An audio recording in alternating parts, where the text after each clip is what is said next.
I'm going to go over a couple of quick housekeeping mentions before we get started. If you're having any trouble at all viewing the webinar once we get started, let me know by typing in the questions box on the control panel. Can everybody see the questions box to the right? We'll have plenty of time at the close of the webinar for your questions. Be sure that you use the questions box for your questions. We're actually not going to open it to, looks like Bonnie's got a question. Let's see. Which, for some reason, I'm not able to access. Today's guest presenter is Tom Ahern, one of North America's leading authorities on donor communications. Every year he delivers tons of workshops on the techniques of effective fundraising communications. He's the author of 4 well-received books on donor newsletters, How to Write Fundraising Materials That Make More Money, Keep Your Donors, a book about donor retention methods co-authored with his wife, and Seeing Through a Donor's Eyes. Tom works with dozens of clients nationwide every year. They include names like Save the Children, as well as hospitals, universities, foundations, and local charities.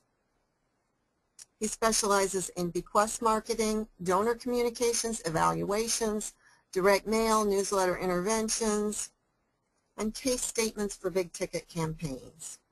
We're honored to have Tom with us today. Welcome, Tom. Take it away. Thanks, Pam, and welcome to the rest of you. Forgive us, we are at the kind of the rough edge of the donor frontier here, I mean the digital frontier, and we are stumbling around. But what you're going to look at today is kind of a deep immersion into the things that actually make a difference in terms of having a successful donor newsletter versus the other kind, which does not bring in much money and does not retain many donors.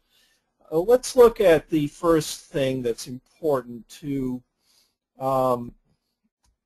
yeah, there it is. No, there, we went right by it. As I say, we're going to be stumbling through this a little bit. The reason you have a donor newsletter is because it is your basic retention tool. As you can see from the screen, we have some research from Adrian Sargent, who is the fundraising industry's #1 scientific researcher. And he found and published this data last year that 8 out of 10 first-time donors, people who give, take the leap, the leap of trust and give you that first gift, hoping that perhaps this will turn into a wonderful relationship. 8 out of 10 of those people do not make a second gift. So between that first solicitation and the second solicitation, something bad is happening. And one of the chief, suspects here is the newsletter, because the newsletter is your primary way to report back to donors. What you're looking at on the screen now is the purpose of a donor newsletter. The first job, the big job, the #1 job is for that newsletter to grab those people and hug them tight in a love hug, and thereby retain them to, from one gift to the next, from that first gift, which is very tentative, that's a first date gift, to the second gift, which is actually far more indicative of their likelihood to stick with you, and then thereon, and then finally, over time, for instance, inform them about things like bequest giving as they become more and more part of your family. Job #2 is to make money. Now, what I see, because I review hundreds of donor newsletters, is that many times charities get these 2 jobs backwards, and they use the donor newsletter as a type of kind of a stealth appeal, and they're always asking for more money in it. Now, you do ask for more money in a donor newsletter, but it is not the primary reason why it exists. And if you get these two jobs backwards, you will not have a successful donor newsletter.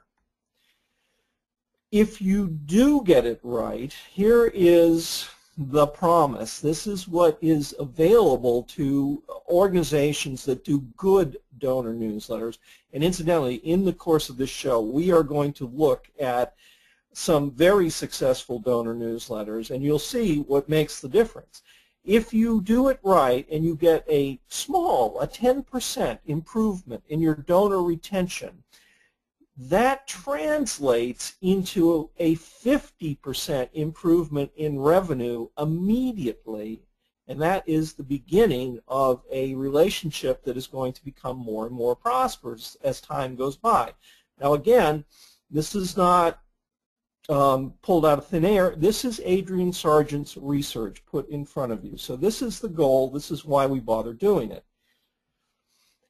What you're seeing here is the Merkle domain formula. Now, Merkle bought out Domain, so they really don't get any credit for this. Domain was a top national fundraising house in Seattle, and in the late 1990s, they started experimenting with newsletters to see what worked best, what was, first of all, the least expensive format that produced the most revenue. And after extensive testing, they came out with this formula that you see. And it's a very simple formula.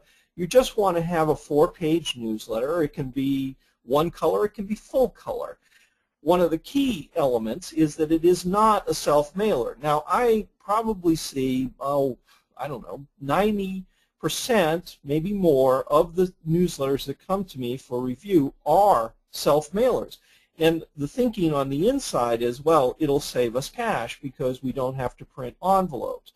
It will save you cash on the production end, but it will definitely put a dent in your income on that side of the ledger, because what the Domain people found was that if you put it in a number 10 envelope, it increased the perceived value of the newsletter. On the outside of the envelope, it says something like your newsletter enclosed, and it can be much more special than that. And when you do it this way and you send it to current donors, you include the reply device. You also put in a lot of little reminders that they can also give online if they can. And when you devote your newsletter, look at the last bullet, when you devote your newsletter to what Domain calls accomplishment reporting, which I'll explain, then you can see some amazing jumps in revenue, and we're going to examine one of those. What you're looking at on screen right now is a typical donor communications calendar for a full-fledged donor communications program, let's say at a hospital or some larger institution that has enough staff to be able to get this out the door.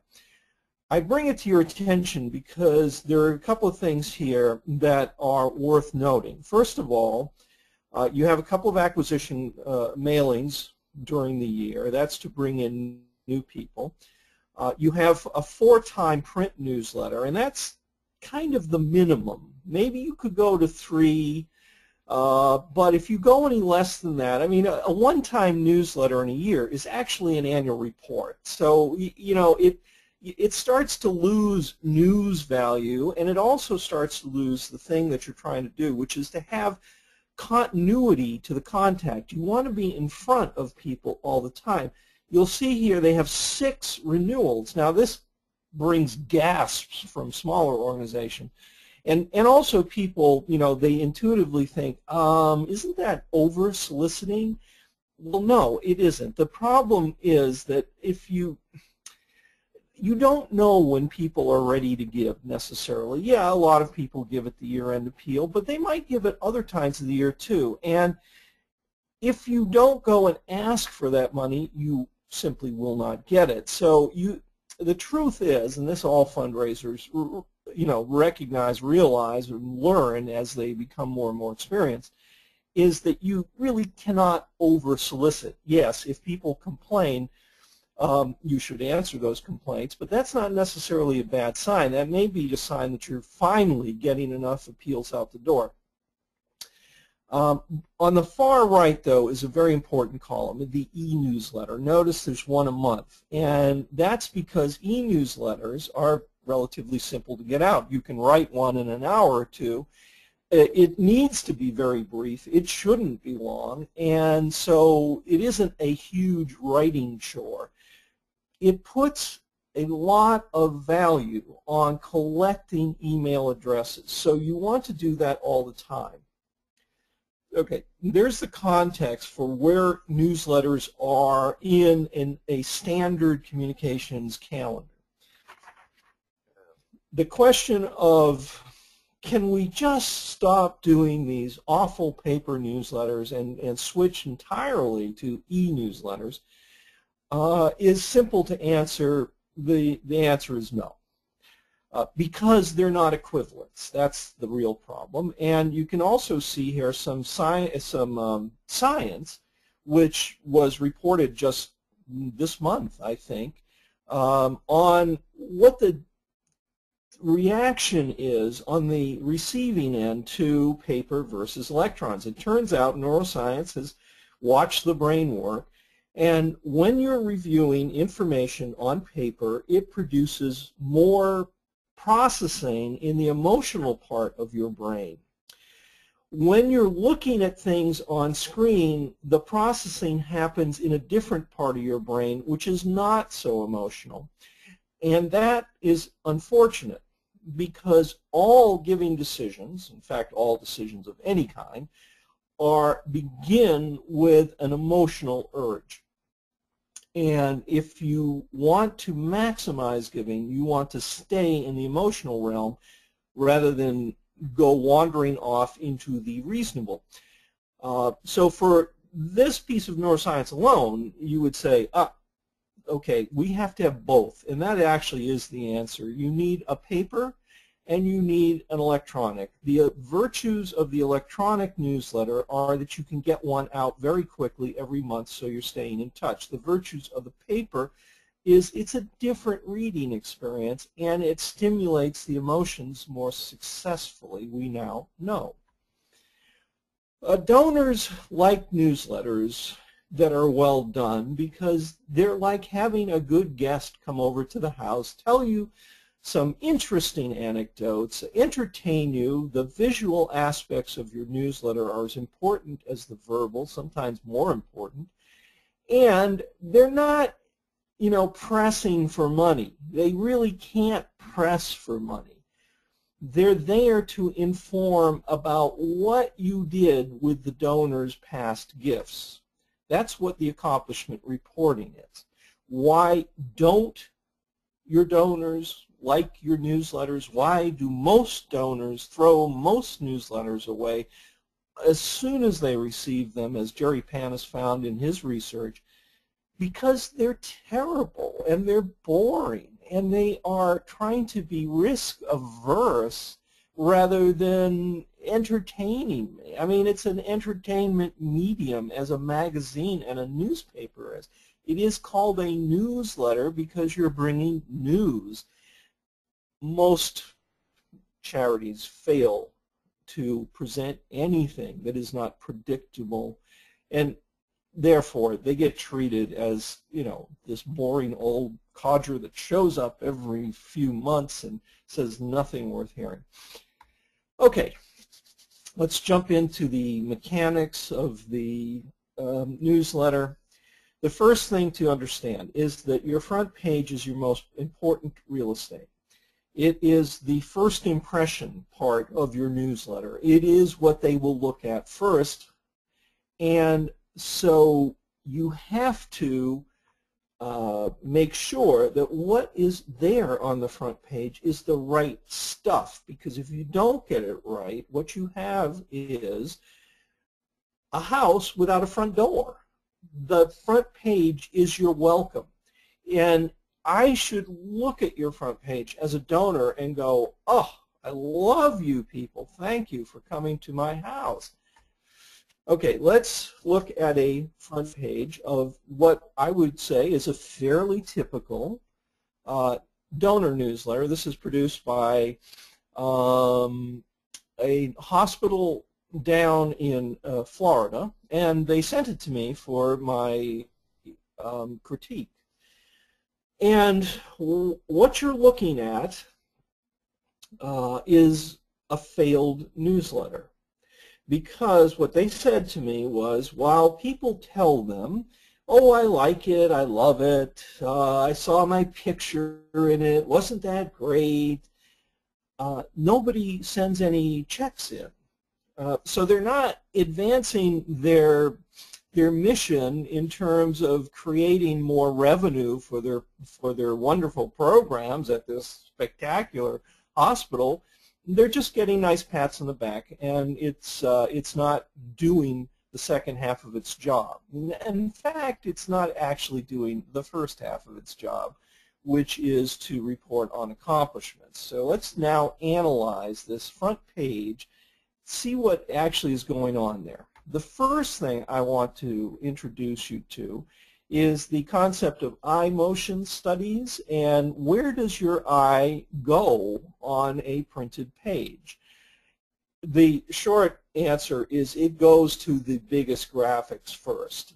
We know the seminal eye motion studies were done in Germany in the 1980s, and they confirmed what was probably pretty obvious, which is the largest piece of ink on the page is going to be almost impossible not to look at. Your eye just travels instantly to it. And so on this page, that would be what's called the masthead, which is the name of the newsletter, the chronicle. And then the second big thing, partially because it's beneath a big black bar of ink, is the headline. And that's on purpose. Headlines are bigger because they're meant to attract the eye by having a lot of ink.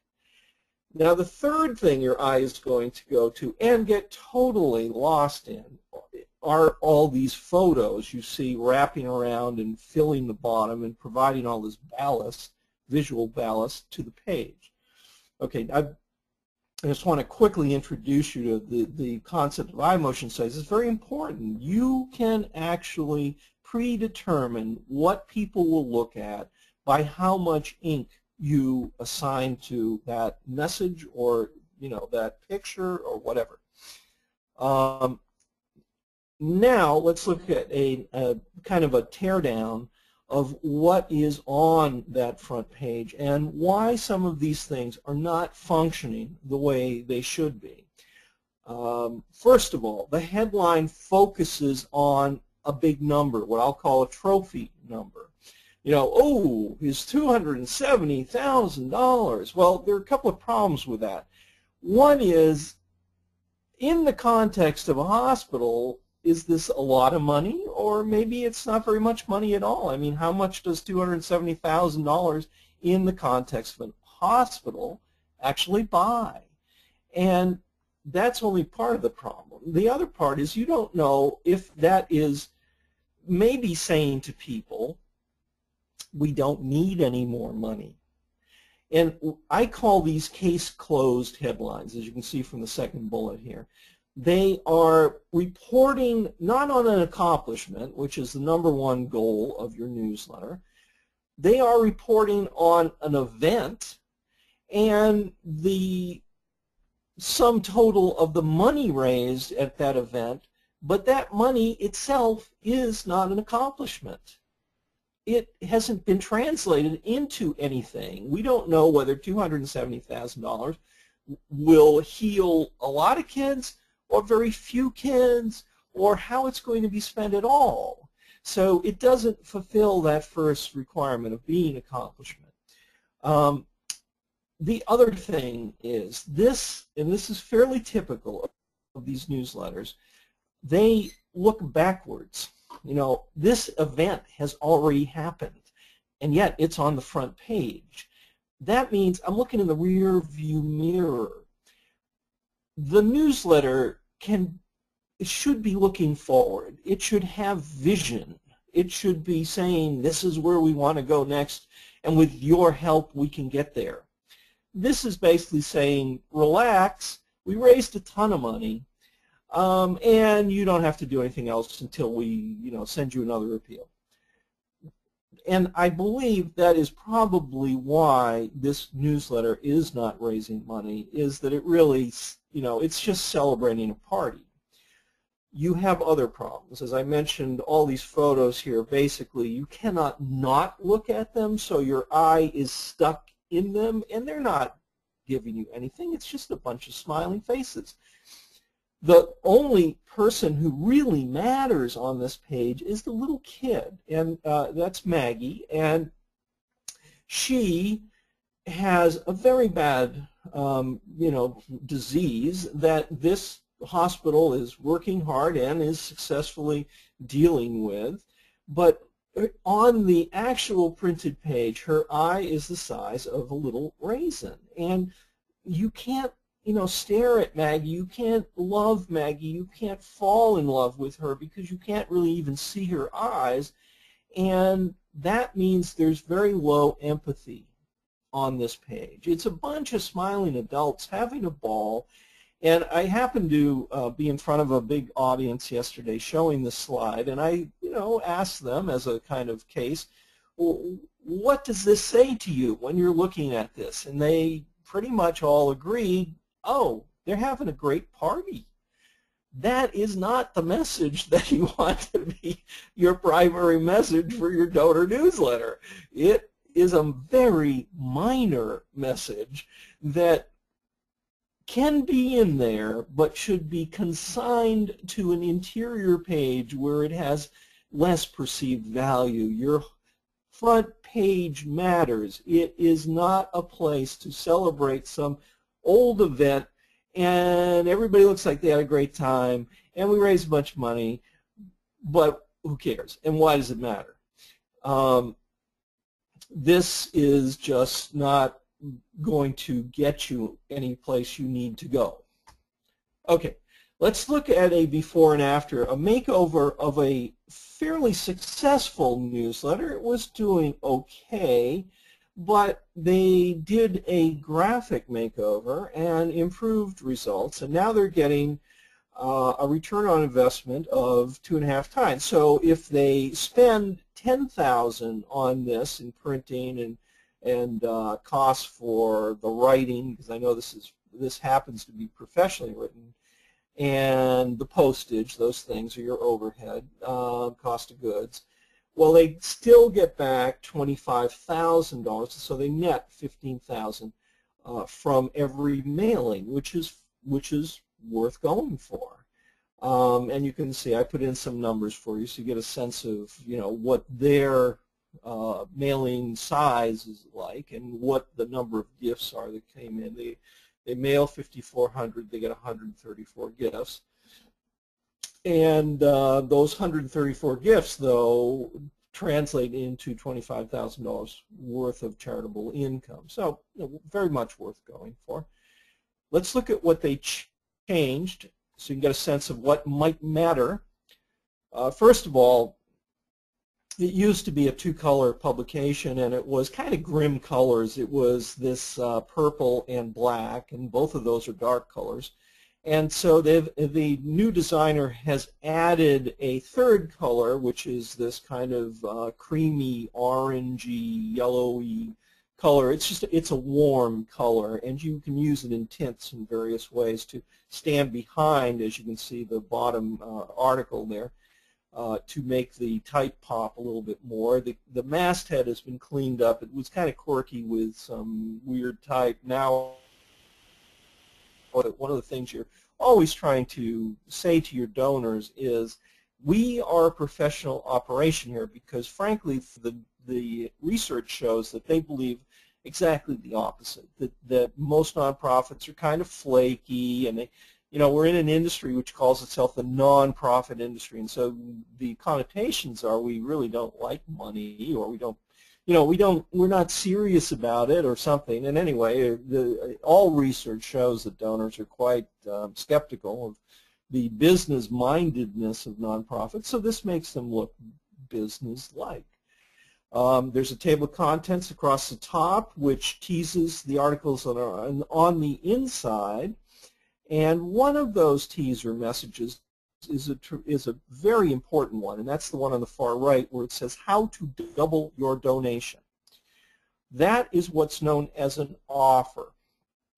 Offers are like this, matching gift offers are very powerful motivators. They bring people out of the woodwork to give you money. And you can see the bottom, the last bullet here, talking about this matching gift offer, which then was repeated in an appeal that went out as sort of a companion piece, I think a couple of weeks later. They got a record response. It's because of the matching offer that happens. This is I don't know which, it gets people past their inertia. A lot of times you don't get a gift from somebody just because they didn't bother. It isn't that they hate you. It isn't that they've consciously said, oh, I don't want to give these people this time. They really just ignore you. And so when you put a matching gift offer in front of them, it tends to increase response, very reliably so. Another thing that's good about the remake here is they've got on the front cover, they now have 2 stories instead of one big long story. So there are 2 more entry points for people that may hook their interest. And they're done very well because they focus on the skimming level. The truth is, and I'll show you some research a little bit later, most people do not read long articles. They simply do not penetrate past the first sentence or the first paragraph. So if you hope to persuade them to like you, to believe in you, and all the rest of it, you have to do that at the skimming level, the headlines, what is called a deck, what a civilian would call a subhead, that's what journalists call a deck. And that would be, for instance, here on the top story, the deck is, Liam's story is one every parent fears, blah, blah, blah, blah. That's the deck. The headline is, that was when I was young and innocent. And all of these things, you know, the personal side of these stories is what draws people in. The fact, even though this is really a lousy, quote-unquote, photo on the front cover, it's a badly taken snapshot, the screen has glare on it, so you can't see what's there, and so forth. The reason why that still has impact is because that is Liam. And now his head is turned away from you because Liam is a recovering addict, and so privacy issues. But the authenticity of this is what helps sell the donor on this. And you have quotes here that are very consciously written to thank the donors. It says, I wouldn't be here now in this little purple box in the middle if it wasn't for Merchants Quay, Ireland. I'm very grateful for people who have helped out. Thank you. And that's the thing the donor needs to hear over and over on every page is thank you for being a supporter. You are making this difference. Now you notice at the very bottom here too, let me point one more thing out. Merchants Quay uses your donations wisely. See how. That is there on purpose. That wasn't just randomly selected. It is there to turn off the skeptic that is in all of us. If the native response to charities is, well, you know, I like what you're doing, but I really, in my heart of hearts, don't expect you to be doing it very well, you need to counter that negative opinion all the time because it will undermine people giving to you. And we know from research, and this is neuroscience again, that if you tell people you can trust us, even though you might say, oh, well, nobody believes that, the truth is they do believe it. And so you say it here, as they did at Merchants Quay, we use your donations wisely. All right, going on. This is the poster child of what you can do if you change a few things consciously in a newsletter. What you're looking at is the home page for a newsletter, Gillette Children's Hospital, which I believe is out in Minneapolis, thereabouts. And they would send this out, and on average, to their donor base, on average, they would get $5,000 back in gifts in the envelopes that were included with the newsletter. Then they changed a bunch of things, and I'm going to show you what they changed, and suddenly their giving jumped 1,000% between one issue and the next, and now they're getting $50,000 back in the little envelopes and online giving every time they send this thing out. What did they do that made such a huge difference? We're going to examine that. Well, the first thing they did is they cut it in half. So they followed the domain formula. They went from what they had been doing, which was 8 pages, with long articles. They both cut the size of the length of the newsletter in half to 4 pages, and they cut the length of the articles down, knowing that nobody was really reading them, to 500 or less, so that now they're kind of more capsule articles. Also, they focused on the skimming level, the headlines, the captions, all the bigger, bolder, briefer things on the page that your eye involuntarily, automatically goes to look at, and that's where the real messaging happens. Also, bottom point, they went from being an impersonal, institutional voice to being a very personal voice where they use the word you all the time. So you now are looking again at the successful front page. I've broken down the elements of it. A lot of times when you're telling stories, and you need to be telling stories because that's how your the emotional part of your brain actually processes information, is through narratives. You've got the problem girl Zawadi, and notice her feet. They point backwards. Now, she was born with feet that point 180 degrees in the wrong direction. She was brought to America from Tanzania and went to this amazing hospital where they do have amazing surgeons and amazing technology. And now you see Zawadi there, the smiling picture, and her feet are pointed in the right direction. And what is Zawadi carrying in those bags that she has in her hand? Those are her first real shoes for normal feet. And let's look. The donor is getting the credit everywhere here. Up next to the masthead name, Connections, it says, it explains what this newsletter is about. Bringing you, the donor, closer to the lives you help change. And then down here, right below Zawadi, remember your eye will go to the big graphics. So your eye involuntarily goes to look at Zawadi, and right beneath that it says, because of you. And then the big thing on the page, right next to Zawadi's face, so your eye zooms right into it, Zawadi says, thank you. You helped a Tanzanian girl stand tall on her own 2 feet. Well, that's why they got 1,000% improvement in response. Good headlines. What is in a good headline, since we're talking a little bit about headlines now, and we will talk about them some more and then some more again. Headlines, concise, short, specific. Zawadi is a real person. And they include a benefit for the reader.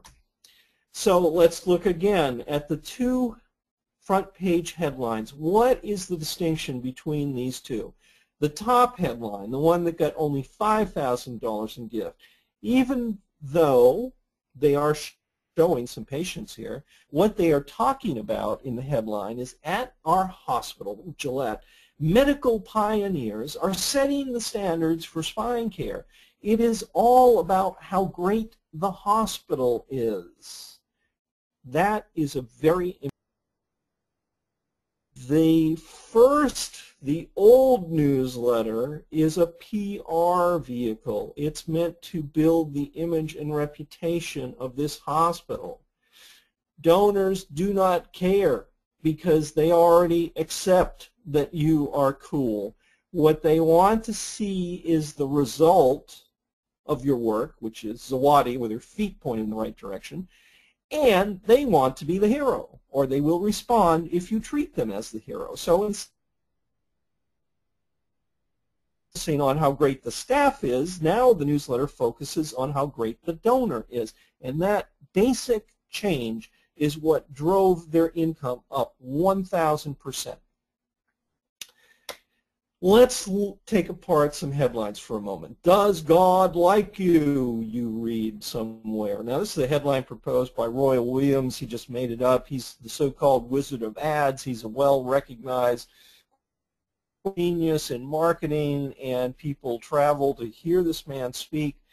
And he's saying, well, this headline is interesting, and that is a key word there, because, first of all, we don't like to talk about God in general situations because people get a little nervous. Some people are true believers, some people are non-believers. It's just something you don't bring up in mixed company in a way, and in a public document like a, let's say, newsletter. Plus, it has what is called an involvement device, and that is the question mark. When you ask a question, you can reliably expect a larger percentage of people reading that question to be responsive. They get curious, and that's what the purpose of a question mark is. Another proposed headline from Roy Williams, we're going to be analyzing headlines because they are critically important to newsletters. Why is this one interesting? 4 out of 5 people think the 5th is an idiot. He thinks that's funny. I'm not quite sure, but it is semi-profound. There's something there that I have to think about, and some other reasons. Maybe it made you angry, which is another thing to point out, that bland headlines are not doing you much good. Bland headlines are totally resistible. This kind of headline, which might make some people angry, is much more likely to draw in a reader. And frankly, if people are angry at your stuff and 1 or 2 people call and say, oh my God, how dare you do this, then you know you've actually pushed your communications far enough to be getting a response. That's actually a good thing. Let's look at a couple of current headlines. This one is from The Economist magazine, and what makes this an interesting headline? So there are all sorts of things happening here. One is print me a Stradivarius is just a contradiction in expectations. How do you do that? Well, it turns out there's this new 3D printer, this new technology, which takes blueprints and turns them into solid objects, and in this case actually created a violin. It printed it. It just builds it up in layer after layer after layer, many hundreds and hundreds and hundreds of micro layers. It builds it up with toner, basically, and you end up, let's say you're a designer, you're an architect or something like that, you've got this blueprint, and then after a few hours of this machine working, you suddenly have this 3-dimensional object that you can take to your client and say, here, this is what it's supposed to look like. This is new technology. It's wonderful stuff. It's very intriguing. And it's the cover story on The Economist, which is devoted to business news as much as anything. And the manufacturing technology, and here's the part of the headline that causes people to go, oh, I have to read more, that will change the world. Hold that thought. Put something from your, charity, your area of impact there, the new approach to XYZ that will change the world, so forth and so on. Here's a nonprofit with a very good headline, and this is sent out to donors, and the first thing they see is that this is actually just half of a tabloid-sized front page, is this amazing map of the very state where they live, the state of Rhode Island. And they see one city, the capital city, Providence, has been brought out on the map, and they do see some common, well-known routes like 295 and 95 and so forth, and they're underwater. And the headline, "Learn to Swim," because the sea levels are on the rise and the capital city is going to drown like Atlantis. That will reliably draw in your readers because it's the place they live, it's the place they love, and they give to the Audubon Society because it is enlightened self-interest. The Audubon Society maintains hiking trails and maintains wildlife and saves things and causes things to, not become extinct.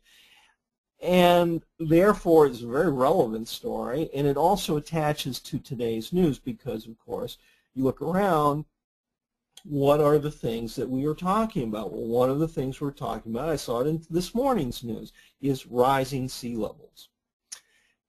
In your newsletter, when I'm beginning with a new client, we're trying to figure out the content. What will we actually put in the newsletter? We use this little grid you see on screen now as a handy kind of cocktail napkin checklist of the things that we need to put in there. The type is different sizes to reflect the different level of importance. Accomplishments. What did you do with my money? How did I, by making a gift to you, change the world? That's the number one thing, so that's big.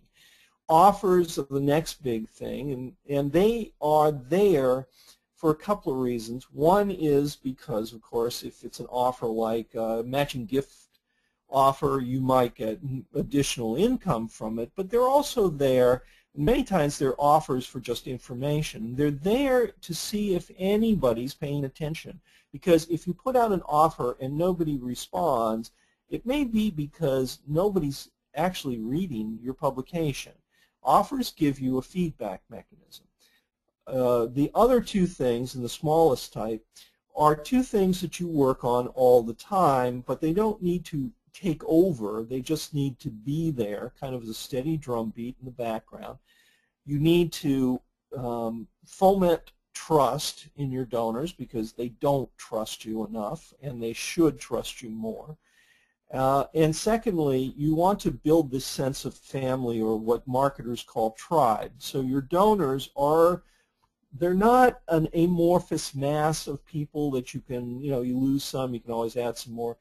They are, the tribe is the collection of your supporters. They are the people you love most in the world. They are the people who are your heroes. They are the people who are doing their work by giving you the money to go out and complete your mission. Okay, so a newsletter is a little bit of a hybrid publication. Recognize that fact. It is not like anything else, a donor newsletter. I mean, it is reporting, but it is not purely so. It is also a birthday card, a get well soon card, a love card, a Valentine's Day card. It is saying to your donor loud and clear, not buried in the middle of an article, but in the headlines, as we saw with Zawadi, you did it. It's up to you. When you report that way, the donor opens the envelope, pulls out the newsletter, and has a smile on their face as soon as they read the front page. That's the basic goal. You want them to feel something. You don't necessarily want them to think something, because that isn't going to get you anywhere. What you want them to go is, oh, gosh, oh, I love these people. Now, one of the things I have noticed in my review of loads of newsletters is that nonprofits misinterpret the idea of accomplishment. They publish things like what you see on the screen. We have unveiled this new life and job skill resource room, and they think, accomplishment, and the donors will love it. But it only feels like an accomplishment on the inside because as staff, you know that meetings, lots of meetings went into this, budget was spent on this, and you heard the hammering down the hall and all the rest of it, and you're going, yeah, that was a real accomplishment. We look at what we did. That didn't exist before, and now it does. But to the outside world, the donors, the generalists, not specialists like you guys on the inside, they're saying, I don't get it. Why does that matter? You have to translate everything you do into a real accomplishment so that your activities make sense to your donors and they read them properly. What you're looking at is a little report from ICA, International Crisis Aid, out in St. Louis, and they're telling us, well, we bought this house in Cambodia. But that's not the real accomplishment. Yeah, okay, now you have this property and it's kind of neat looking. Look at all the colors. But what the real accomplishment is what this house represents. Girls as young as 5 years old are being put into prostitution in Cambodia. Just imagine.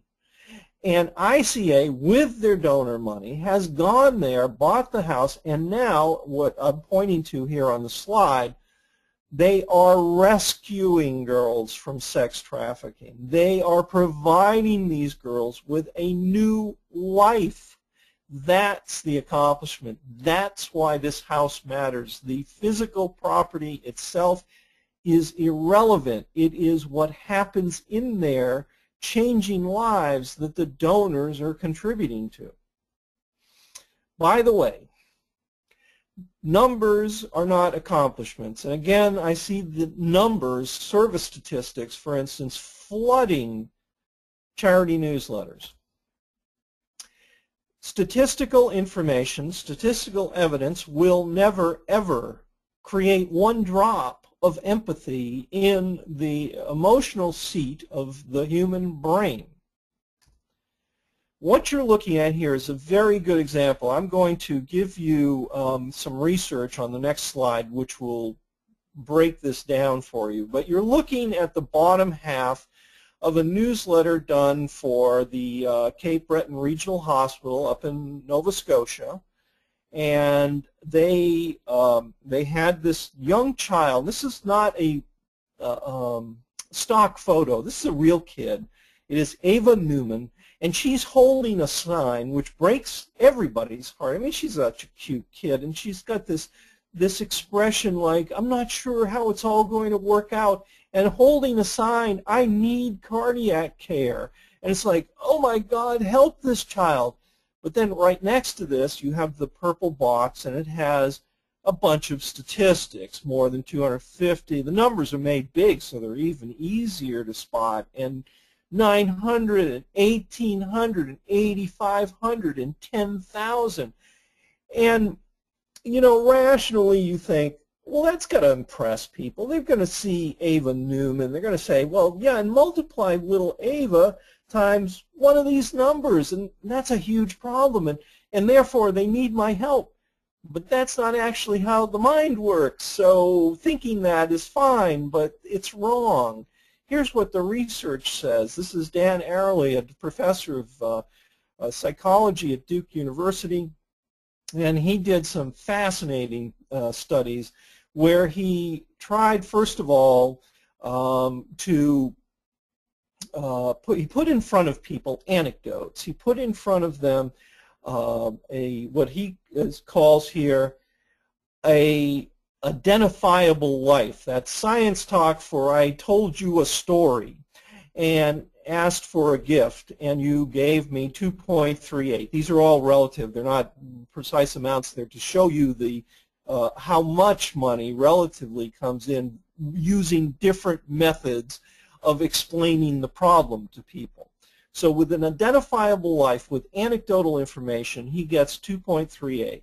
When he talked about the statistics, when he talked about, you know, the 80 kids, the 200 kids, the 550 kids, exclusively about statistics, the giving fell to less than half.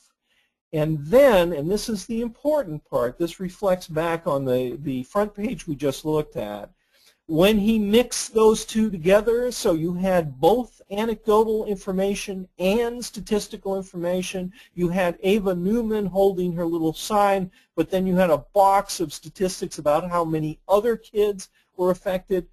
Giving still didn't rise to the 2.38 level. It stayed suppressed.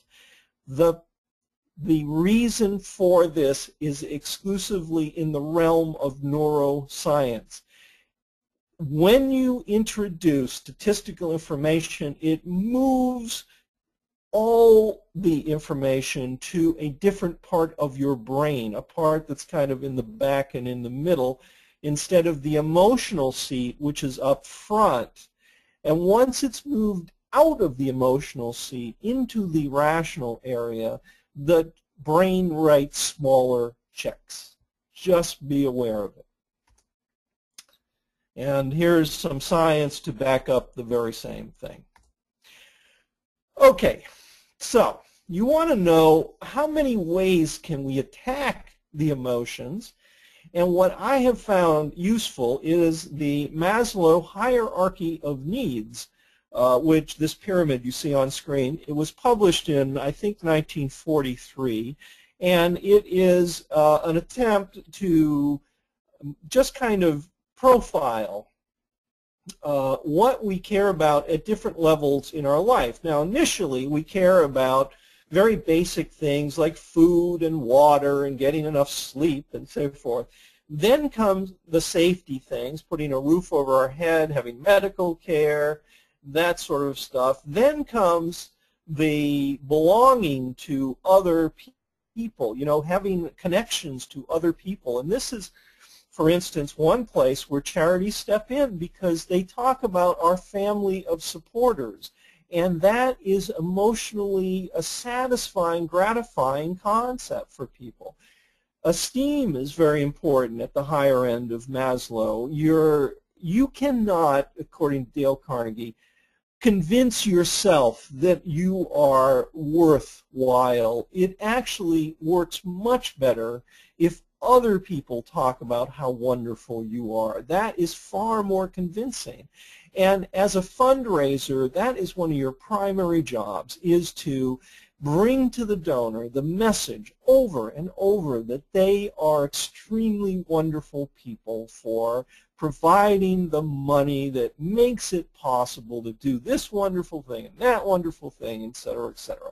So as a checklist of ways that you can talk about emotionally significant, emotionally relevant and resonant stuff or put in front of the donor in your newsletter, I use Maslow just because it's kind of all there. What you're looking at is a statement made by an actual donor. Ken Burnett, in his book, The Zen of Fundraising, which is one of his many books, went and talked to donors and said, look, I want you to be as honest with me as you can about your feelings and tell me what it is you expect to get from donors and or from the act of giving. And they said things like this: I want to feel good about giving. This is a verbatim quote from a donor. I want to feel good about it. And so Gillette, in its newsletter for donors, has stories like this, which are designed exclusively to make donors feel good. First of all, it directly addresses the donor. You helped give Grace a voice. Mom hears, I love you, for the first time. Grace had never been able to tell her mother, Mommy, I love you. But thanks to the care and to the technology that she got at Gillette Children's Hospital, now she can say these very basic things to her mom. She can communicate with her mother. And donors tear up when they see these stories. It's so wonderful. They feel great. And if you can make your donors feel great, you have achieved the big secret to success in donor newsletters. You are also selling. the impact that a donor can have on a world that they care about. So let me give you some proof of that. There was an attempt by a charity. They do work in Africa on the health side. They wanted to set up something called a presidential circle, which you can get into if you give them $1,000. And in exchange for this $1,000, you will get, the first time they made this offer, you would get your name stamped into a brick and put into the honor patio, and you'd get a little flag that you could put on your desk, and the flag would be of the country in Africa where your gift was doing its work. And for that, they got two takers. Two people joined the presidential circle. So the Sudis group came in and they said, well, obviously that's not working that well. What is the impact of that $1,000? What does the $1,000 gift actually buy? And the charity said, well, it's pretty amazing actually. You know, with $1,000, we can train somebody in the village, so they're resident there 24 hours a day. They will be the village health care keeper. They will measure and weigh the babies. They will be trained to give inoculations. They will hand out medicines and make sure people keep taking them. They'll pass around anti-malarial nets so that people can sleep without getting bitten and then getting a terrible illness.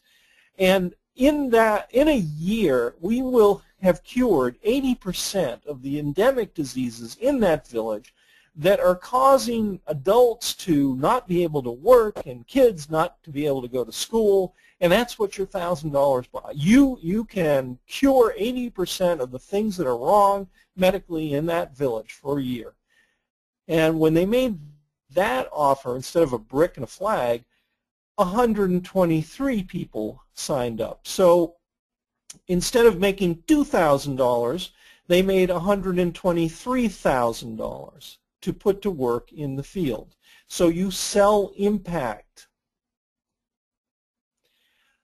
Another thing donors say, I want to feel involved, I want to be part of something, and if they give to the Children's Mental Health Center in San Antonio, they are part of Vanessa's story of hope. Vanessa was raped repeatedly by her father growing up as a young child, pre-teen, and she started to serially attempt to commit suicide, ended up, fortunately, at the Southwest Mental Health Center, and now you see her, front page of the newsletter, you see her as a college student, very successful. That's her psychiatrist on the left. That's Vanessa on the right. And every donor gets to share in the happiness, the success, the wonder of seeing somebody come out of a horrible situation and be transformed by the medical care that is donor supported here. You're looking at 5 different environmental action newsletters, and one of them is much more powerful in terms of forming this sense of I want to be part of something. And it's just because of the name, and that is the one in the middle, the Defender. I want to see myself as a defender. It is emotionally gratifying if I care about this particular cause. Another thing donors say, I want to be inspired. He's headed for Harvard, thanks to you. When this is the first thing you see in your donor newsletter, you pause, you sit down, you start reading, and you find out about David. A rocky childhood, says the deck, left David facing felony charges at just 9 years old. Read his story and discover how your generous support of Kid painted a different future for him. That is a message you cannot repeat often enough. This is why donors support you, because they want to feel good about what they've done. Another thing, in their head, I want to know how my money will be used, accomplishment reporting, and what difference it will make. So I get my newsletter from International Crisis Aid. We saw them in Cambodia a little earlier. And the newsletter from April has this little sticker they ran through their inkjet printer, and they just put them on, slapped them down on the envelopes that they were sending out to their donors, that says, "Hey, Tom, you saved 5,000 Afghans." You have to open the envelope. You want to see how that plays out. You want to see, oh my God, my check wasn't that big. How did that work? Here's another one. This is United Way, and they help untold millions of people in the course of a year across America through this program. And I read in my donor newsletter that this free tax prep program has brought in legitimate refunds, almost $1 million reclaimed for wallets of local seniors and low-income residents thanks to my United Way support. This is very important. I want to be recognized and valued for my gift. You want to flood your newsletter with donor love. I mean, all four corners, it's just spilling out. From the envelope in that the newsletter is in, it should just have donor love pouring out of it. It gets all over your hands. You actually have to go and clean up afterwards, because this is what donors really feel like. This is the real feeling they get from most charities, that the donor is nothing but a bank machine that somebody goes up, punches some buttons, and cash slides out into their hand. They hate that feeling, and is one of the key reasons, I believe, that they are so quick to jump ship and go to some other charity. Bear in mind at all times that the people that are most likely to give you gifts are people that are members of this imaginary society called SONMOP. This is something Mark Phillips in England came up with. The Society for Nice, Middle-Class, Older People. And what do they want from you? They want to feel that they have been of some use to the world by making a gift to you. Now, the truth is most charities do not get this right at all. They get it absolutely, diametrically, 180 degrees wrong. They talk like this. I've seen it all the time. Their tone of voice is, we did this amazing thing, we did that amazing thing. Oh, by the way, if you happen to have sent a check in, well, thank you very much. We put your name on a list. And there's the list. And this is what donor recognition amounts to at most charities. It's nothing more than a list of names. Hopefully you spelled them right, at least. Now, it's true, donors will look on this list, and if you spell their name wrong, well, that'll be probably the last time you do get a gift from them. But is that true donor recognition? No, it is it's necessary. It's far from sufficient. Part of donor recognition is changing the approach in all of your stories, and that's what you saw in the Gillette Children's Hospital that improved giving 1,000%. They started treating all stories this way, that with your help, these amazing things can happen. Just as important, without your help, they won't. So, in every corner of a newsletter, this is for a tutorial program in an inner city, you have, I am a VIP success, big smiley face, because of you, thank you. This is environmental. Your support is essential.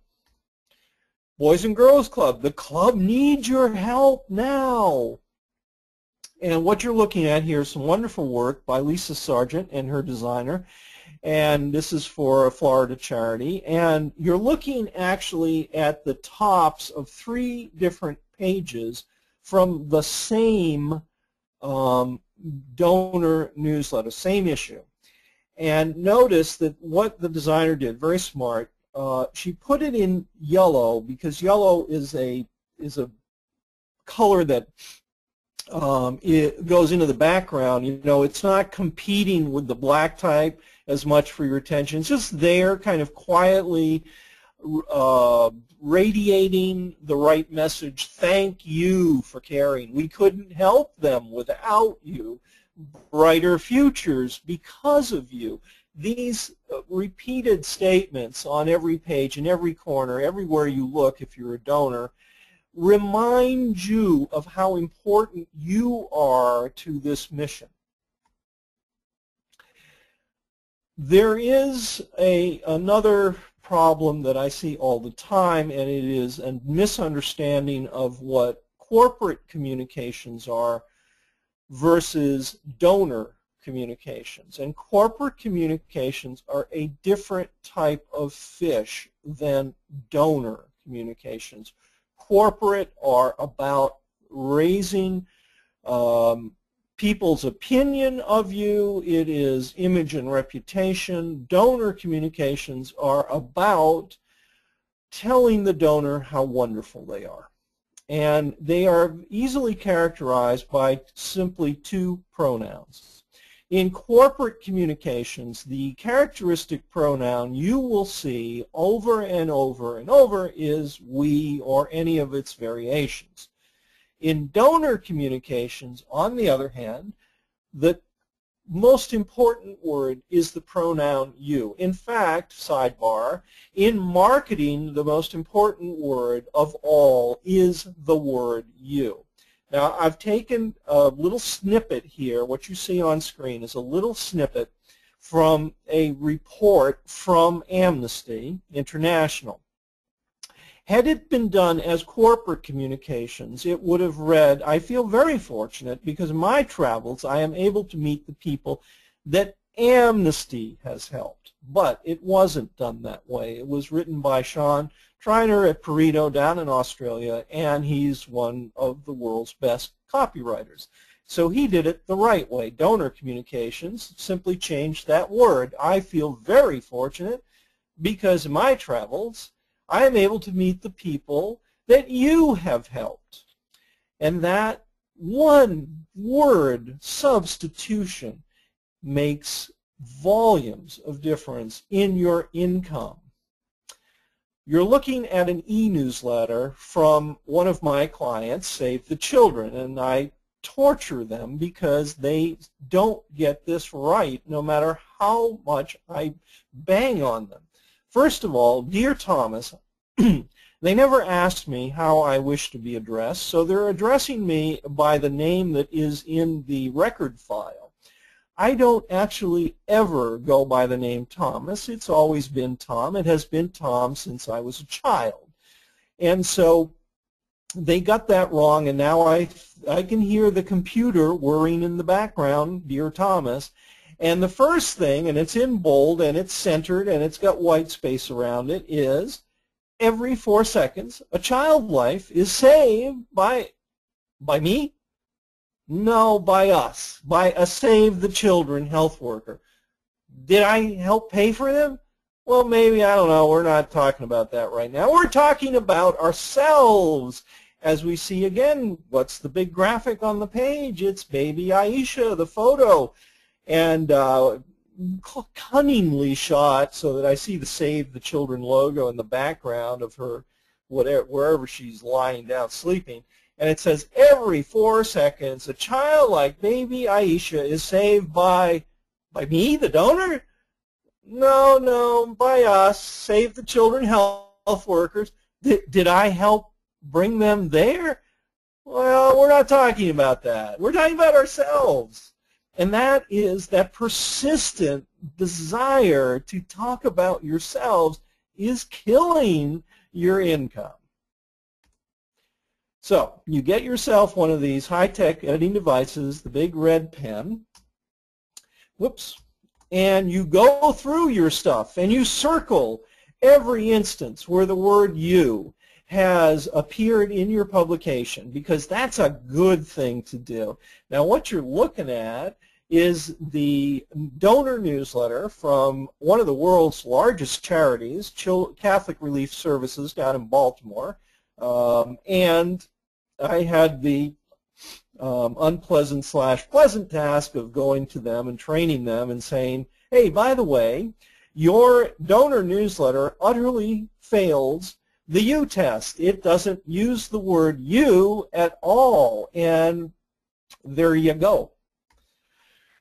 Fails the U test. Every place you see a red X, there should have been the word you. The you gets scattered all over the place because we don't really know where they will start reading. Sometimes they start in the middle. Sometimes, actually fairly predictably, they'll start in the big type because it is bigger graphically. Here we've passed the U test. Dear believer and the kids of Pawtucket, your newsletter is inside. If you had to choose between paying your bills and feeding your children, what would you do? We ask a question, an involvement device, and we use the word you 4 times. That will draw people irresistibly into this story. You look for opportunities to insert more you content. When you're calling out our 5-year plan, you better get the donor into that somehow, because otherwise it's about you and it's not about them, and so their interest is fairly light. After all, they are not staff members. So our 5-year plan and your role in it is far more engaging. Contribute now and you will help break the cycle of child abuse is far more personal and engaging. Our programs in Pennsylvania, no. That puts me on the outside. It should say something like, your gifts help support these wonderful programs in Pennsylvania. And how much is the personal pronoun actually worth? We will return to Gillette and the original Gillette newsletter that did so meagerly with donors, failed the U test utterly. The one that passes it with screaming colors, Zawadi says thank you, has 1,000% improvement in income. That's how much that simple pronoun is worth. I describe donor centricity, this feeling that you must love the donor at all costs, at all times, as a warm soak in a flattery bath. That just is an image I can relate to. You take the donor and you keep dipping them into this warm flattery bath until they're dripping with flattery. But some people hear the word flattery and think negative things, so we don't want to make this impossible for you to put to work. Difference between appreciation and flattery. Well, flattery, according to Dale Carnegie, is from the lips out. Appreciation is heartfelt. Well, you are pumping out heartfelt appreciation. So let's call it a warm soak in an appreciation bath. And here's an example. These are the first words spoken by Ken Hackett, president of Catholic Relief Services. When you go to their website and you click on their 2009 interactive annual report, this guy pops up into your screen and he starts talking, and the first statements, hello, he introduces himself, welcome, that's important, the generosity of you, our donors, is one of our greatest blessings. Your support gives us the resources we need to bring innovative solutions to tough problems. Your compassion transforms lives. Well, there's plenty of we in there too, but the we is subordinated to the you, and that is the critical point. You, you, you. I have mentioned, they're not reading the articles. Don't expect them to. Won't happen. Not in this lifetime. Here's research. Newspaper, the research arm of the newspaper industry is called the Poynter Institute, and this is fairly recent research from the Poynter Institute, and they're looking at people as they read newspapers and seeing what they actually look at. You know, they have cameras trained on their eyes, and what they found is, predictably enough, that they look at the photos and the artwork mostly because those are the big graphics, and we know the brain just cannot resist. They look at headlines more than half the time. Again, headlines are bigger. The brain cannot resist, and headlines are reader conveniences. They tell me what's in the story so I don't have to read the story. Briefs are the little sidebar things, and they're brief and short, so they get a little more attention than usual. Captions, again, they're adjacent to photos. They get a little more attention.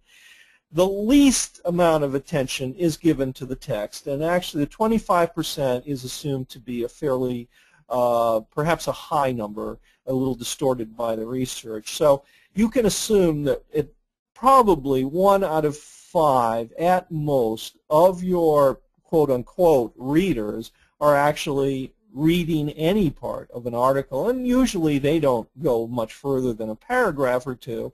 So if you're putting stuff at the end of articles, if you're saying, oh, we love our donors, and that's like in paragraph 5, nobody heard that. So you're seeing, again, Catholic Relief Services, their donor newsletter, and I've put a heart in all the high visibility locations, the places where in a rewrite they would stick in the donor, because those are the places which all the research and eye motion studies tell us are the most likely to be read. We are browsers, we are skimmers. We are not deep readers, and particularly not deep readers of stuff written by charities, most of whom who do not have professional journalists on staff, i.e. they do not have anybody who's trained to entertain the readers. Most of what they churn out is pretty dry stuff, not that appealing. Eye motion studies just told us that I will look at the big graphic, so I'll look at the photo and I'll see the big check and I'll think, oh, you've already got all the money you need. You guess you don't need me this time. That's what these big check photos actually translate into. When you're writing your newsletter, you're writing at 1 mile an hour. When you're a reader, so-called, you're reading, quote-unquote, at 100 miles an hour. You're really skimming. So you're picking up impressions, and they're probably often wrong impressions, but they are your impressions. And this big check thing, which is meant to honor the one donor that gave the money, is actually turning off the other donors because it says we don't really need you at this point in time. So here's a little fragment of a charity newsletter. People will look at the photo, so they see the guy, he's on crutches. Everybody will look at that. About a third of them read the caption. Fortunately, the caption says something about Operation Homefront, and then nobody reads the article. So if this is the world you have to live in, what is the best thing for you to do? Well, the best thing is to fix what is a serious, fatal flaw in most donor newsletters, and that is the weakness of their headlines. They actually are either not headlines at all because they don't perform the basic function of headlines, or they're some sort of, almost headline that I'm still guessing at. Now, let me ask, because we're a little past halfway, and this is exhausting, I'm sure, just to sit there and listen to me yap. Do we have some questions? And Pam, if you're there, maybe you could come back on. I'm here. Can you hear me? Questions? Yep. It sounds like I've got an echo here. Do we have some questions?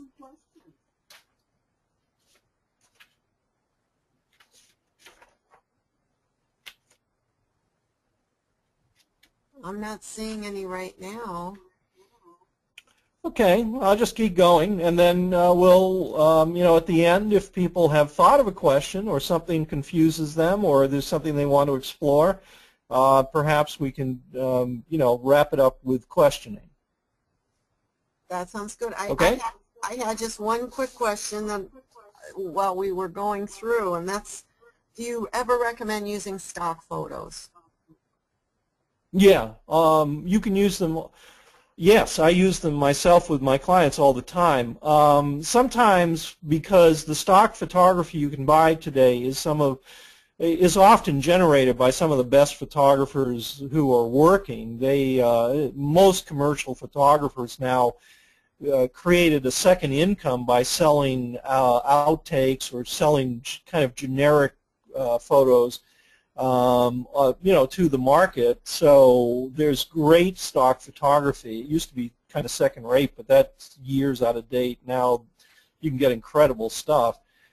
Secondly, sometimes with privacy issues, you can't show real people, and so you want, in order to show somebody that is similar, has the same demographic, the same age, the same skin color, the same whatever, you will use a stock photo where there's a signed release, and so you don't have to worry about somebody saying, hey, what did you do? Those are good reasons to use stock. Stock may be available when you don't have anything else. I mean, photography is much more important, I think, than people quite realize if they're not professional communicators. There is a statistic I saw recently quoted in the New York Times that the average Westerner adult these days sees more images in one day than a Victorian would have seen in his entire life. And so we are highly sophisticated visually, even if we don't think we know anything about it. We're exposed to so much visual imagery that we really are discriminating, and boring stuff just doesn't work unless, as we saw with the people in Ireland, they were using boring photography, but it had the value, let's say, of being authentic. It was the real people being held. We just couldn't see their faces. So let me continue on with this, because actually this is pivotal. If you aren't getting headlines right, then nothing else will work for you in a newsletter. And another point to make just in passing is that the equivalent of a headline for an e-newsletter is the subject line, where you have somewhere like 40 to 50 characters, and what you put, what you say in those 40 to 50 characters is all that will determine whether somebody opens your e-newsletter and reads any further or not. So it better be good and have a hook in it, or more people than necessary will just ignore it.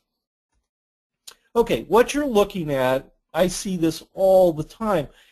This is not a headline, even though it stands in the correct position. It is big type, and it is above the article, which is where headlines appear. They introduce the articles, but it's nothing but big type. It's really big type. It does not perform the journalistic function which headlines must perform in order to be of any use to the reader. The function is this: to summarize the gist of the story. That's why headlines exist. I go through 4, 5, sometimes 6 newspapers a day, and yet that doesn't take me 24 hours. It takes me no more than half an hour. And the reason is because they're all professionally written, and they all have functional headlines, and those headlines are telling me, summarizing for me, what the gist of the story is, so that I can make an intelligent, on-the-fly decision whether or not to pay any further attention. If you don't write that kind of headline, then people tend to wander off with scratching their head and wondering. From the development department, thanks for the warning, but it is not a headline. This is Save the Children. This is one of the first things they sent me when I became their kind of communications consultant. We're trying to tune things up there. And they said, well, what do you think? This is their donor newsletter. In fact, it's their donor newsletter for major donors. It was at that time. Change for Children. You can help us do more. Okay, so I'm scratching my head because this does not pass the basic test. What is this story actually about? Well, as it turns out, in the first paragraph, they blow your brain up, but you'd never know. What they're actually announcing here is a campaign to double the number of children being served by Save the Children and its donors to something like 74 million kids. An amazing stretch goal for a charity. Now, that is what should be in the headline, because that brings me in instead of this bland pablum. I use this one a lot. This is from the Leahy Clinic up in Boston, and it was in their donor newsletter, and it shows this lovely couple, and they're golfing, clearly, and you have a headline that says, "World travelers come home to receive world-class care." So everything in that headline seems like a clue about what the story's about. And I have asked thousands of people now, well, tell me, you know, there's the headline, there's the photo. Those are the two big graphics. Your eyes go right to them. And so what do you think this is about? And the consensus has been pretty much, well, they were on a golf trip, I guess, overseas, because it says world travelers, and they must have gotten sick because then they came home to receive world-class care. So maybe they were golfing someplace that didn't have very good health care. Perfectly reasonable assumption based on what is shown to you. The truth is, though, the article is about charitable remainder unitrusts, which are a type of plan giving instrument that might be, in fact, of some interest to the more than 100,000 donors that are on the mailing list for the Leahy Clinic, but they would never know that that's what the story is about because the headline sends them off in a different direction. So here's the test. You take your big fat hand like me. This is actually my hand in life size. And you put it over the article so you can only read the headlines. And you're looking at the front page of the Wall Street Journal. You can tell what this story is pretty much about. And that is the basic test for does a headline work or does it not work. If you cannot tell by putting your hand over the story and having some stranger read this headline and say, oh yeah, well I guess that story's about this, that, and the other thing, and they get it right, then you have to go back and rewrite that headline. Here's an example of one that didn't work. This is the Houston Grand Opera. We are developing a donor newsletter there, and this was one of their first attempts. And what are they spouting back to the prospective reader? They are spouting back their internal jargon. HGOCO is one of their program names. Nobody cares about these crazy names you come up with your programs.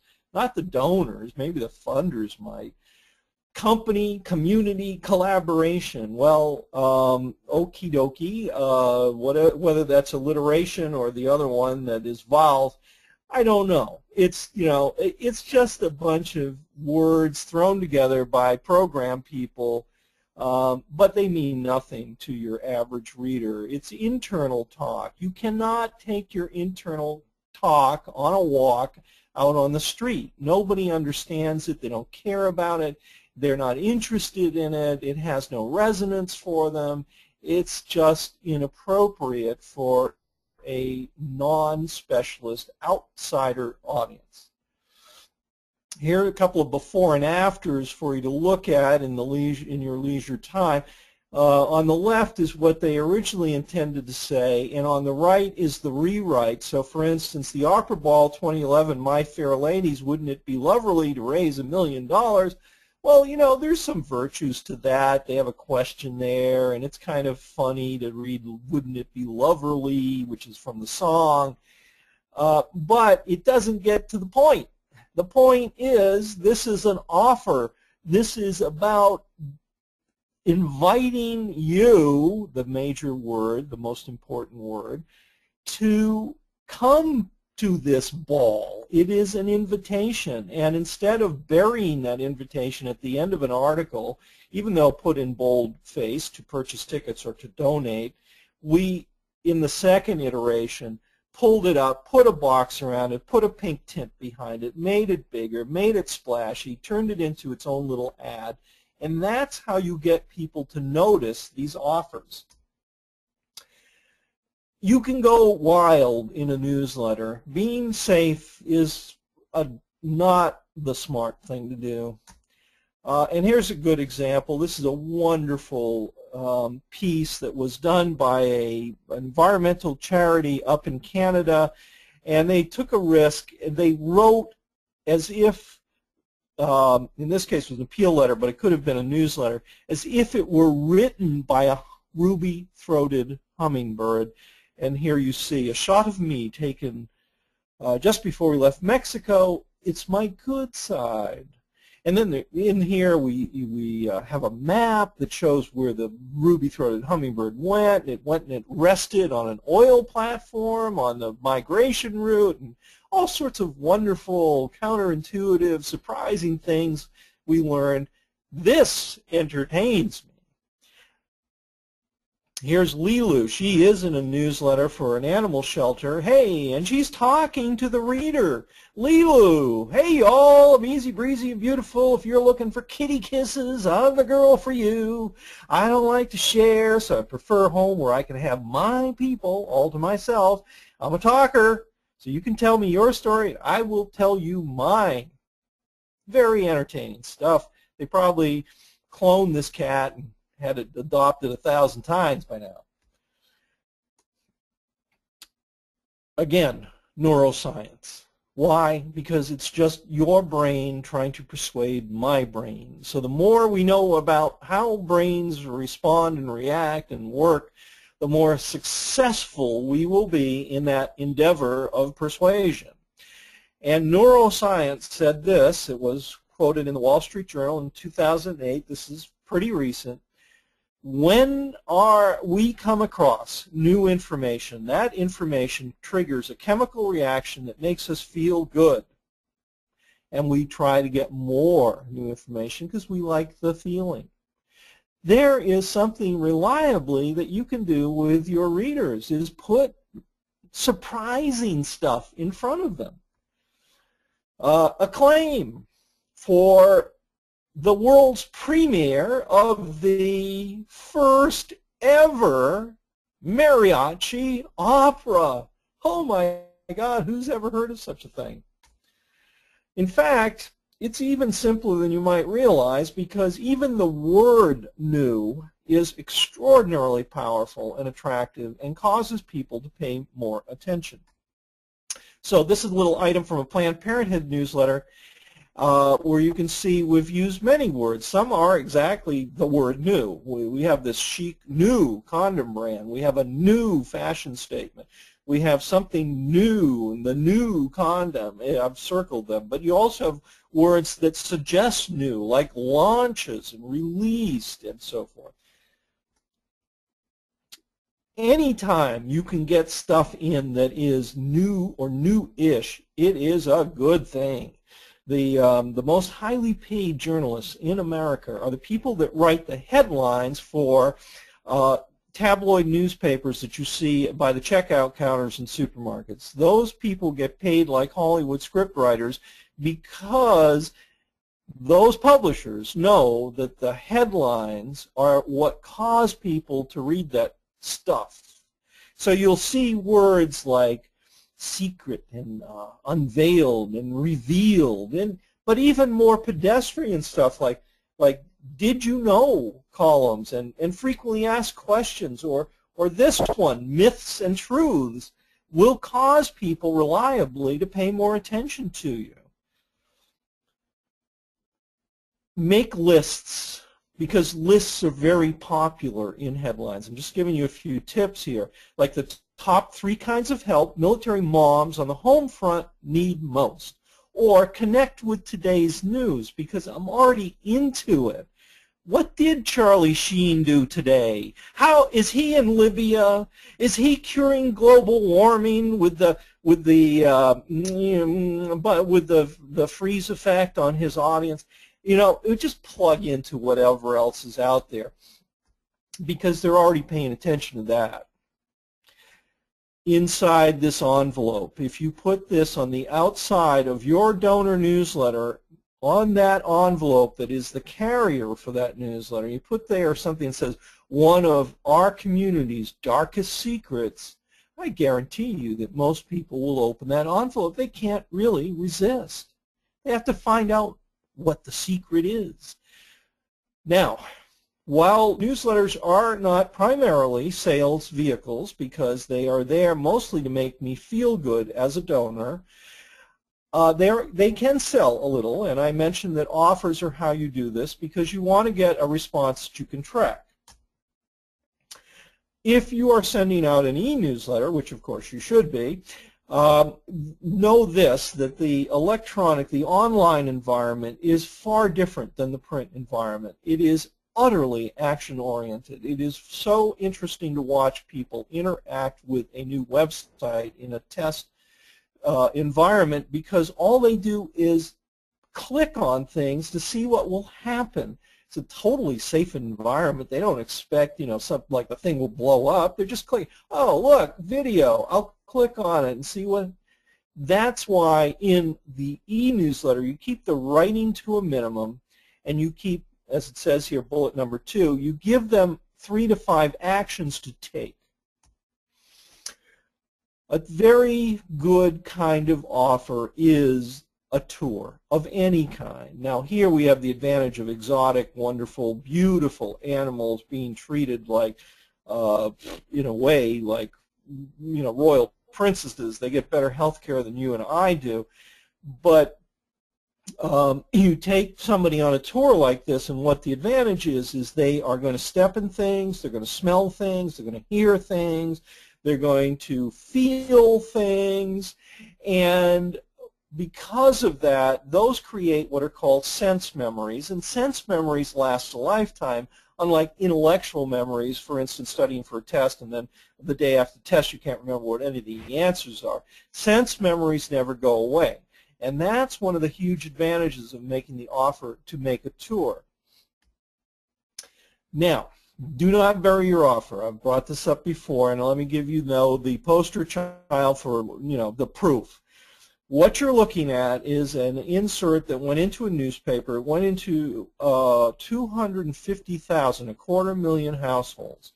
And at the end of the article, it says, as is often the case, for more information, call Dottie Weston Murphy. So I called Dottie and I said, hey, Dottie, you sent out 250,000 of these, 250,000. It cost you $10,000 to do this insert. So how many people called? You must have been swamped.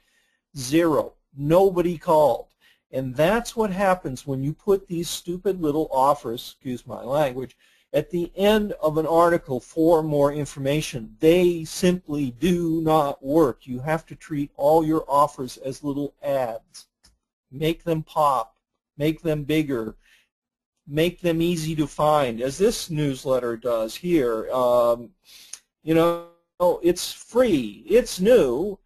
Those are 2 very important words in marketing. And it's yours, another important word, for the asking. And then you give them 3 different ways they can get their free copy, and you show the free copy. I mean, it's just information, but you turn it into a physical thing, and you don't bury it at the end of an article. Here's another good example. Again, we've seen this newsletter before. Brighter futures because of you. Here's our challenge grant. We put a dotted coupon box around it. Why? Because we know again, from research, that if you put a dotted coupon box around anything, even if it is not a coupon, it will have 20% more readership than stuff without dotted coupon boxes around them. Inertia, I believe, is what is the biggest enemy of fundraising, i.e. getting people to actually do stuff on your behalf is extraordinarily difficult. It's much easier to just sit there and do nothing. And that's why matching gift offers are so helpful in causing people to say, oh, you know, I like these people. I know I'm going to give them a gift. Hey, look, this is the number 10 envelope on the outside of a newsletter. It says every gift multiplies 20 times. Oh, boy, this is the time. I should do this. I shouldn't wait until they ask again. If I send in my $10 now, it becomes $200 of impact. Maybe I should bump it up to $100.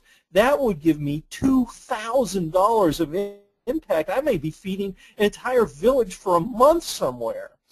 That's what offers do. They get people who otherwise might stay inert and get them to act now. Here's a footer you can adjust and adapt for your e-newsletter. Greenpeace relies almost entirely on the support of individuals.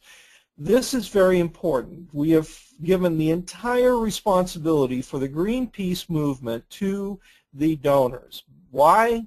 Because that allows Greenpeace to remain independent of any influence from government or corporate money. Important, important, important for them to do their actions and their influencing without being compromised. So please donate now. Now this is in a newsletter, so you can just click on Donate Now. It takes you immediately to a page which is dedicated to, hey, thanks for coming from the newsletter. We appreciate your taking the time. It, you know, it completes the action by recognizing where you have come in from.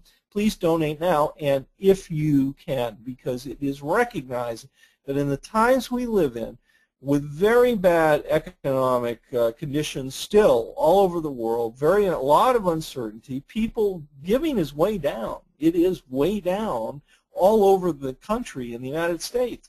So you acknowledge that and make it special that people are giving to you. Emotions rule.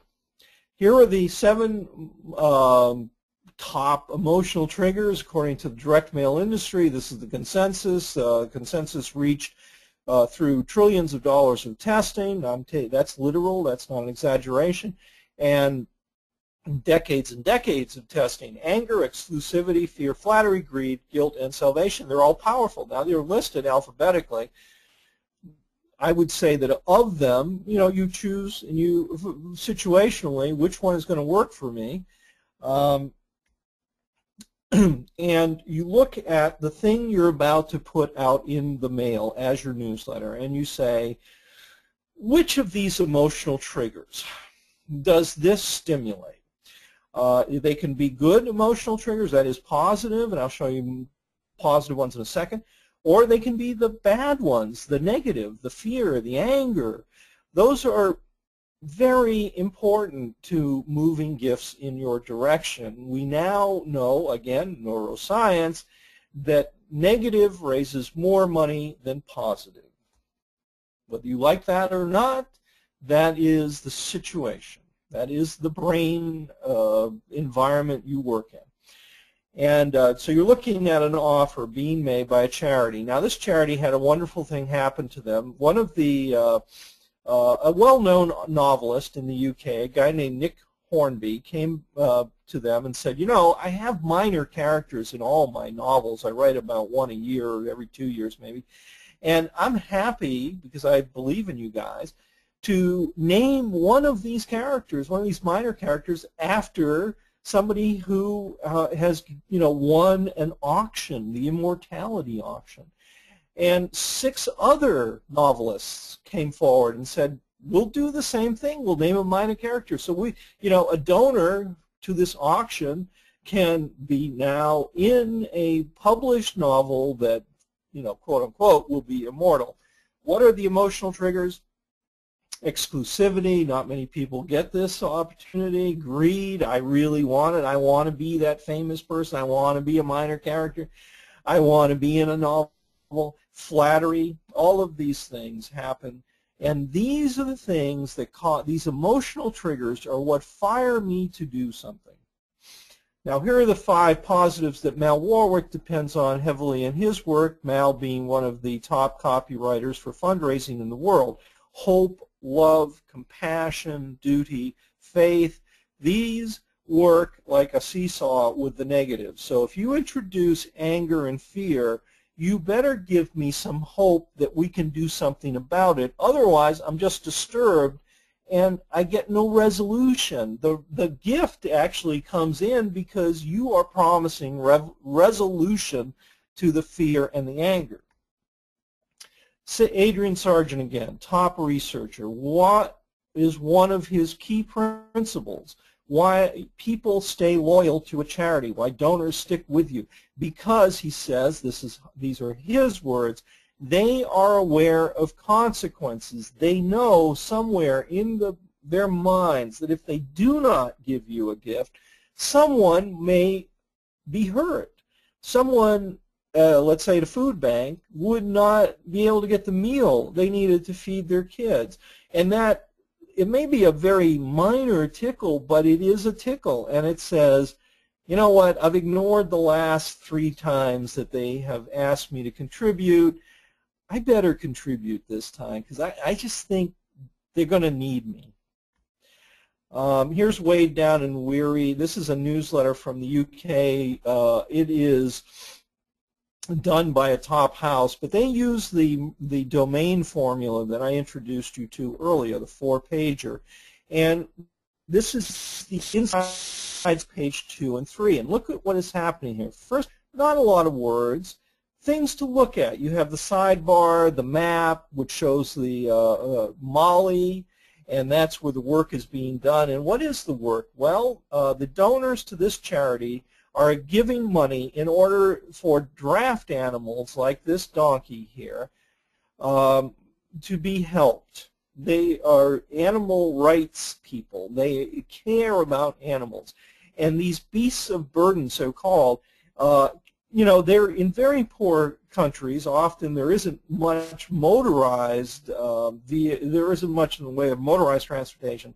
So they're using animals like donkeys and so forth.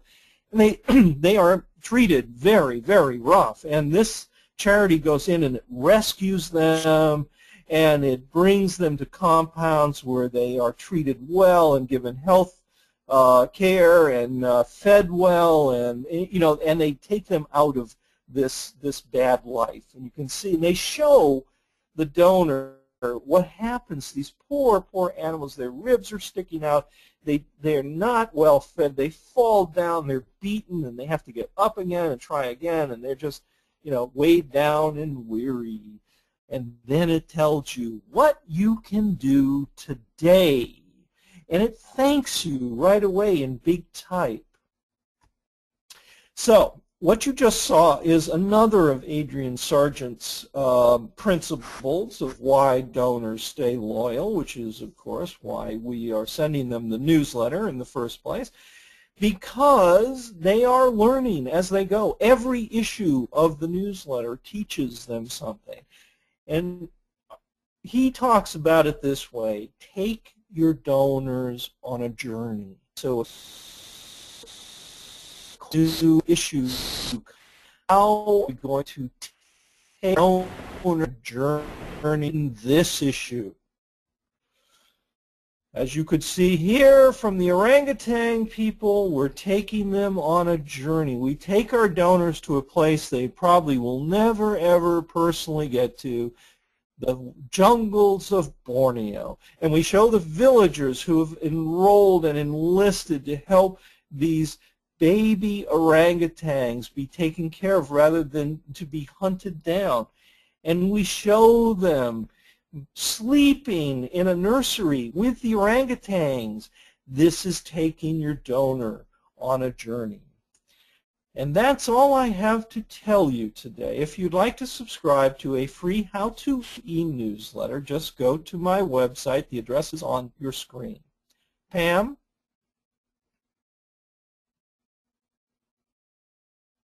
I'm here. Any questions? We did have some questions. Let me see. Cool. I'm sure you've heard this one several times. Do you recommend a From the Director article? Thank you for giving me a chance to rant. Um, they're okay. They don't do much for you, but they are okay as long as they're not on the front page. There are two things I want to tell you. First of all, I was shocked when the first book I wrote was about donor newsletters, and I was basically just repeating what I had learned from the domain people, and I was fleshing that out with examples. And I had at one point about 60 to 70 donor newsletters spread out, and I couldn't believe what I was seeing, because 3/4 of them had a letter from the executive director as the front page news. And to me, that was, I had been a reporter, and I thought, well, my God, if I could pick one thing that would be the most boring thing I could think of to put on in a newsletter, it would be the letter from the executive director. After all, they'll never bring up anything controversial.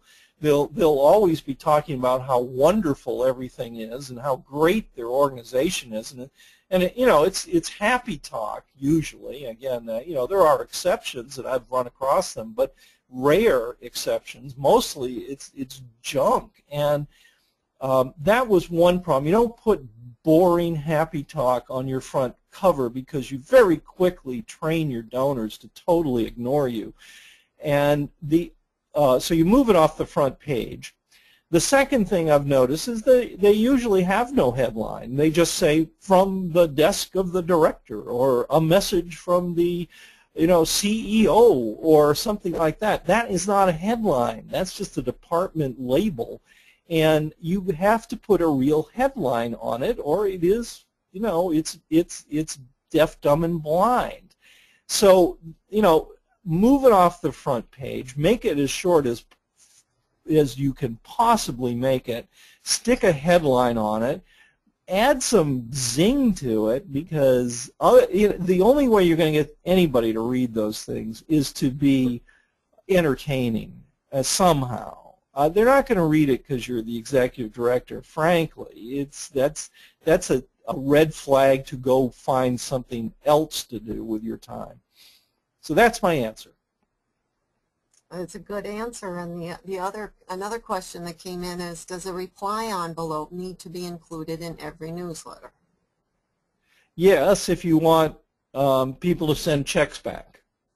I mean, it's a convenience. Now, will they always use it? No. If you have online giving as an option, they will often resort to that because it's easy and fast. And some people these days are actually getting out of the habit of writing checks. But do recall always that your donors tend to be far older than let's say the average population. The average age of donors still, and there is a good reason for this, is over 60. So they probably still very much are in the habit of writing checks, and so that's no big inconvenience for them. But what we're finding now, and this is very interesting, I think, we're finding this out through direct mail appeals, is that people will get a physical appeal in the mail, and they will make a gift, but they will go online to make a gift. Now, maybe you might assume that from that point on, therefore, they would be habituated to going online to give, and therefore you'd always remind them through electronic means. But actually, the research shows just the opposite, that it is the physical appearance, not appearance to look of, but the fact that a piece of mail has come in that triggers the online gift. So if you wait for them to give, again, without sending the direct mail, they don't. It is the mail itself that triggers the online gift. Ah. I got another question in Yeah. about, I'm not sure I quite understand this. I was wondering what Tom thought about print newsletters for environmental groups aimed at reforestation or saving rainforests, or whose mission Oh, is... I think I... Hmm? Yeah, I'm going to guess at what that means. In other words, is it a contradiction in terms if you're an environmental group to be sending paper? You know, if you're, again, oh, I'm sorry, I did something. Let me go back. Gotcha. Yeah, Yeah. that's okay. I gotta, it's a great day in the digital frontier here.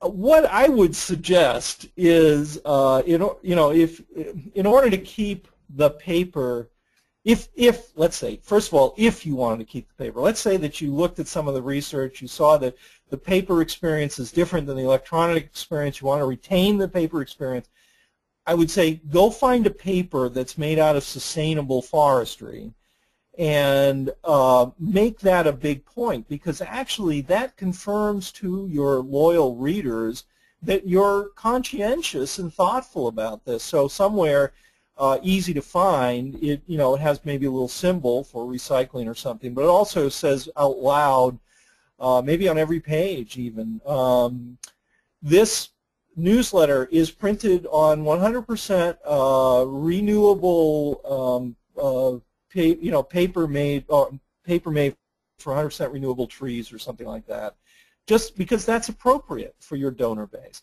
Now you might say, well, look, maybe we're the exception to the rule. Maybe we should just simply not have a paper newsletter, in which case make it clear to your donors that they're not going to get this, and therefore you rely on them to be more responsive than the average to electronic media, because the opening rates for electronic newsletters are really not high. They're 10% or less, so 90% or more are ignoring what you send.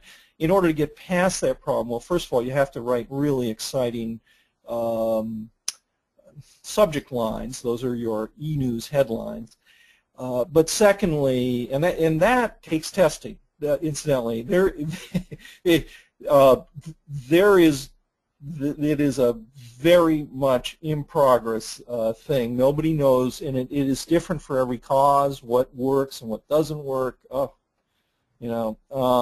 anyway, so if you've got to go all electronic because you feel it is part of your mission, make sure they understand that you rely heavily on them to be responsive to these electronic messages you're sending out. Anything else, Pam? What would be considered a good open rate for e-news? Well, a good open rate, it depends. I mean, you're looking on screen now at the invitation to subscribe to my e-newsletter. My e-newsletter is very practical. It has built its audience over time. It is often, people are referred to it by other people who found it useful. It is meant to be useful. It's meant for practitioners, and it's filled with tips and so forth. Well, my opening rate tends to be above 30%. So it is maybe 33%, 34%, something like that. That is unusually high.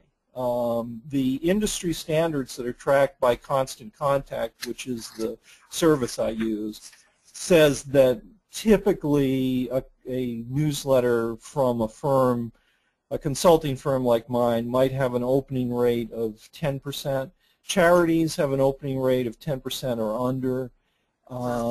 If you're doing better than that, that's a good sign. That's a good sign that what you're sending out is interesting, exciting, meaningful, relevant. The people that get it are happy with the product, they are, pleased, et cetera, et cetera. It's a medium we mostly ignore because we get too much of it. I mean, I'm throwing away, even with all my spam filters engaged, I'm still throwing away spam every day. I'm still throwing away, and I'm reading 5 or 6 blogs a day, and so is everybody else. And it is, it's a busy little world we live in these days. Ditto, ditto. Well, I appreciate you being here today, and I've gotten a lot of great feedback from the people who have attended, and I thank you so much for joining. Well, thank you all for spending time with me too. It's not necessarily easy to just sit in front of a computer and listen to somebody.